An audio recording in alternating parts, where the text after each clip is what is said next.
مرکزی خیمے میں جگہ ہوتی ہے۔ اسلحان کہتی ہے کہ آپ کو اس خیمے میں بہت خوش آمدید، لیکن آپ کا خیمہ تیار ہے، آپ وہاں پر رہیں جب تک آپ رہنا چاہتے ہیں۔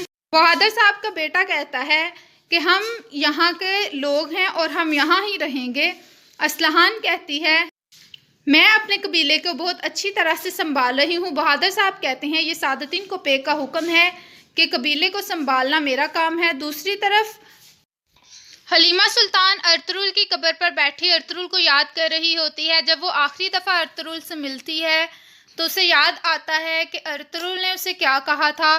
اتنے میں وہاں پر بمسی آ جاتا ہے اور وہ دیکھتا ہے اور وہ اللہ تعالیٰ سے دعا کرتا ہے کہ اے اللہ، کاش ان کی جگہ میں مر گیا ہوتا، مجھے اس بچے کا دکھ نہ دیکھنا پڑتا اور مجھے اپنے بھائی کے بغیر نہ رہنا پڑتا۔ اچانک سے ارطغرل کا گھوڑا جگانی آ رہا ہوتا ہے۔ گندوز خوشی کے مارے بولنا شروع ہو جاتا ہے۔ حلیمہ سلطان بھی کھڑی ہوتی ہیں اور آگے بڑھتی ہیں۔ جگانی آ کر حلیمہ سلطان اور گندوز کے پاس رک جاتی ہے۔ حلیمہ پکڑتی ہے اور کہتی ہے کہ میرے شیر دل کے گھوڑے، شکر ہے تم آ گئے ہو۔ دوسری طرف جنگل میں ایک جگہ رک کر ارطغرل کو باندھ دیا جاتا ہے اور باقی تمام لوگوں کو زنجیروں کے ساتھ باندھا ہوتا ہے اور ان کو وہاں پر ہی لٹا دیا جاتا ہے۔ تاجر سب کو ٹھوکریں مارتا ہوا آگے بڑھتا ہے اور ارطغرل کے قریب آتا ہے اور ارطغرل کو کہتا ہے کہ تمہاری سزا کا وقت ہو گیا ہے۔ ارطغرل کہتا ہے کہ تم جو چاہتے ہو میں تمہیں دینے کو تیار ہوں، تم مجھے اور ان تمام غلاموں کو کھول دو، میں تمہیں تمہاری سوچ سے زیادہ سونا دوں گا۔ تاجر ہنسنا شروع ہو جاتا ہے اور کہتا ہے کہ تمہیں کیا لگتا ہے میں تمہیں جس کو بیچوں گا وہ مجھے تم سے بھی زیادہ سونا دے گا؟ ارطغرل کہتا ہے اس کا مطلب ہے وہ کوئی امیر آدمی ہے، یا کوئی شہنشاہ یا پھر کوئی گورنر۔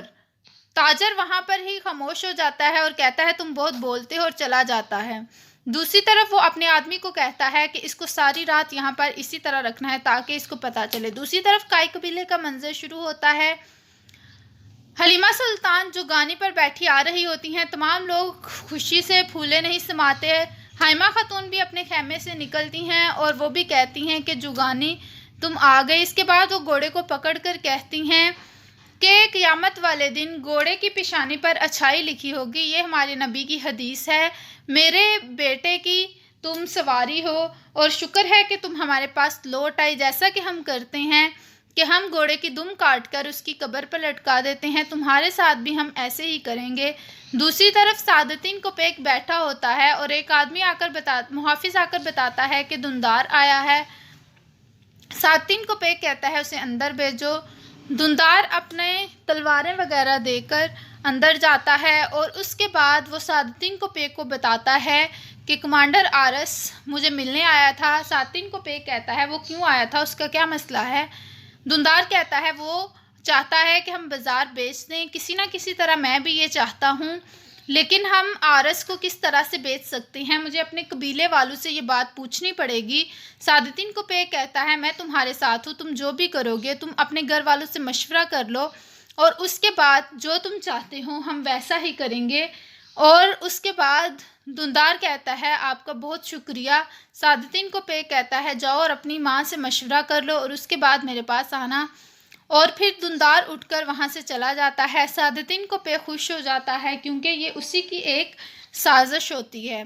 اس کے بعد دوسری طرف کائی قبیلے کا منظر شروع ہوتا ہے۔ حلیمہ سلطان نماز کے بعد دعا کر رہی ہوتی ہیں۔ وہ دعا کرتی ہیں کہ اے اللہ تو کسی بھی انسان پر اس کی زیادہ بوجھ نہیں ڈالتا اور ہر مشکل کے ساتھ آسانی ہے۔ اے اللہ میرے دل کا بوجھ ہلکا کر دے اور میرے دل میں سے غم کو ختم کر تاکہ میں اپنے بچوں اور اپنے قبیلے کی دیکھ بھال کر سکوں۔